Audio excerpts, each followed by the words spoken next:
The invention of photography had to kind of pick a date.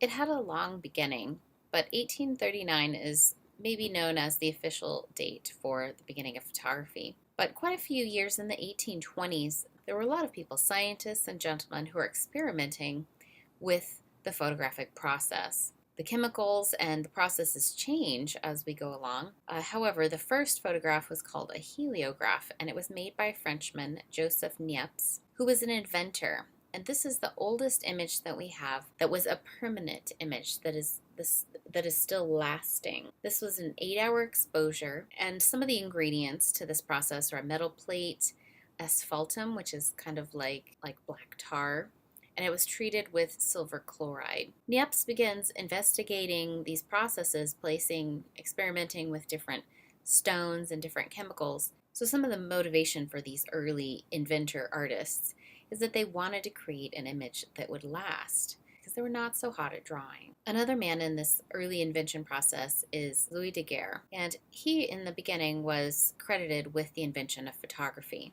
However, he had some help from Niepce, and they did go in together.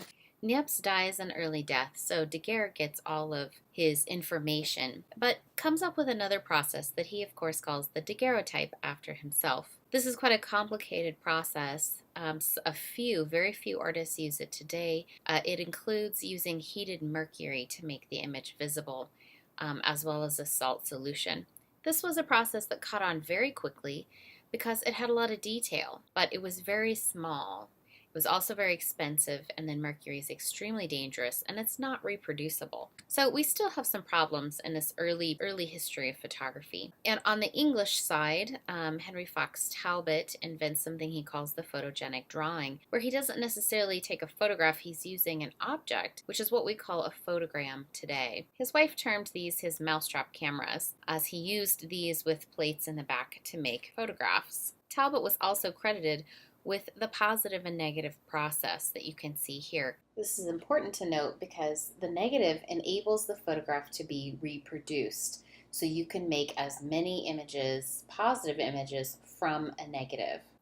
Talbot was a part of the Royal Society, and he sketched using a camera obscura, but he again could not draw and wanted to be able to produce images of landscapes. The cyanotype process is invented by Sir John Herschel, as well as fixer that we use today. This is an example of a cyanotype by Anna Atkins, the first female photographer. She was a botanist, so collected lots of specimens and would press them and then make cyanotypes out of them. I still actually use cyanotypes in my classroom today and in my own artwork. With the invention of the hot air balloon, as we can see in Daumier's sketch of Nadar, who is going up with the camera to photograph from an aerial perspective, this is a portrait that Nadar did of Eugene Delacroix. We have the beginning of the portrait photograph. This became quite popular, and you could walk into a studio and have a photograph made and have multiple cards. These were often called cabinet cards or carte de vistas, and then you could cut those apart and give them to your friends. Another photograph that was popular is a stereograph, in which you would use a stereoscope, kind of like a Viewmaster, and you would see it in three-dimensionality. And you would see the photograph almost in 3D because there were two photographs taken side by side, as you can see with the camera in the top right.